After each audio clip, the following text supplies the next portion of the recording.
So in 2019 is when I gave my life to the Lord. I think it was about a few years my mom was praying and believing, so it was some time.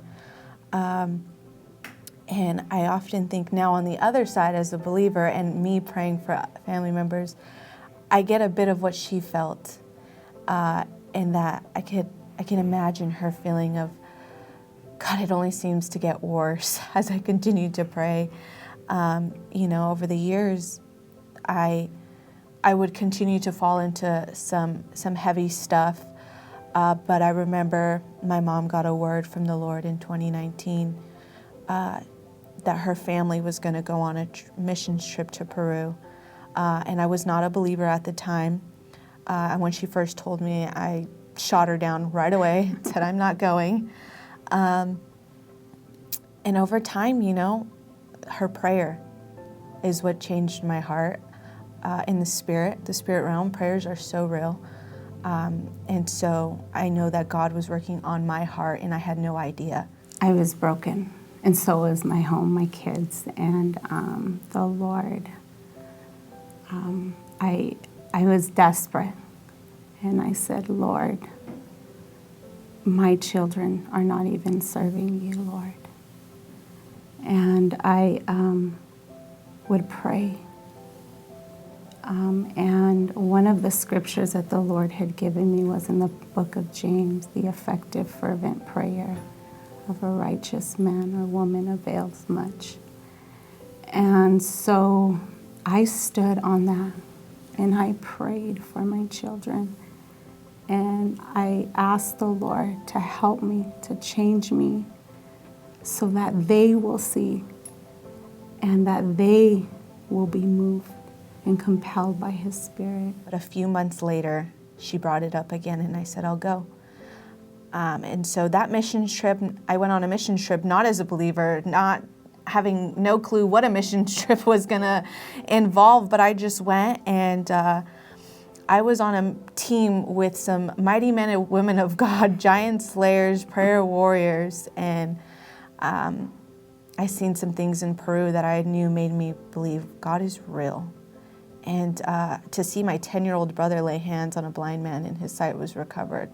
There's no way you're coming home and being like, God's not real. He was so real. And so I came back home to California and wanted to do things right. And so I started coming to our young adult services by myself, which I had never done before. I honestly, it's a strong word, but I'm going to say it because I felt that strong at that moment. I hated coming to church. I stopped actually coming to my mom's house on the weekends because I knew I had to go to church, so I wasn't going to come. But I had started just making the leap to just, I saw God and I experienced God. So I started coming to our young adult services by myself. I started to come to services, stay for events that we had. And there was one lady who looked at me and she said, I have been praying for you. And at that time we had what we would call the Rock internship. And 2 weeks before the internship started, I made the decision that I was going to, in a sense, leave my life behind. I quit my job. I unenrolled in college. I wasn't living at home with my mom, but she had called me one day. And said, hey, what are you doing? And I hadn't broke the news to her, but I said, I'm going to do the internship program. And she said, give me a moment. I'm going to call you back. I later found out that she got off the phone and was in the bathroom stall at her work and just started crying and thanking the Lord for what He had done. And 2 days before the internship started, I moved back home.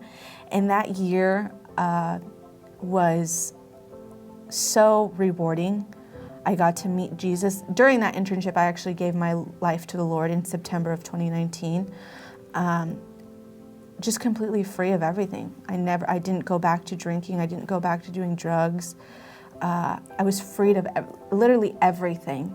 And ever since 2019, I've been running after the Lord. I've never looked back. I've never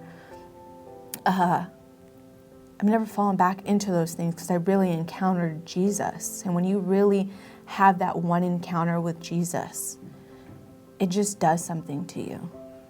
Fast forward to now, I've been walking with the Lord, like I said, for some time. Still new in my walk, still learning how to do this thing.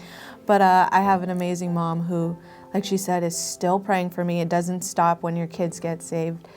In fact, it's probably more praying because we have a real enemy who will do anything he can to not only take out people from their walk, but families, generations, and so. But I have gotten the amazing opportunity to partner with my mom. There was a season where I would have to wake up early in the morning to go to work. Before I went, we would spend an hour together and just pray on our couch, tired, but just praying together. And we get to go to a local house church, prayer and worship night together, and see the gap to mend between a past generation and this generation, and get to see that God is restoring that, and God is saying, no, I'm going to restore what that generation missed. And then also we get the blessing, this generation, of the wisdom that generation has, because we can't do it. Joshua couldn't do it without Moses, and Moses couldn't do it without Joshua. So we definitely are each other's Moses and Joshua in this time, and to get to see the things we get to partner and pray for our family members. And she has taught me so much what it means to be a woman of prayer, a fervent woman in prayer. I would encourage any parent, grandparent, spiritual parent to fervently continue to pray for their children. Nothing is too big for God. No family is too far for the Lord, and what He wants to do in families, what He wants to do in relationships. Even the fact that we get to partner for our own church family, our own people who trust us and ask us to pray for them, that we get to partner and do that. It's so beautiful.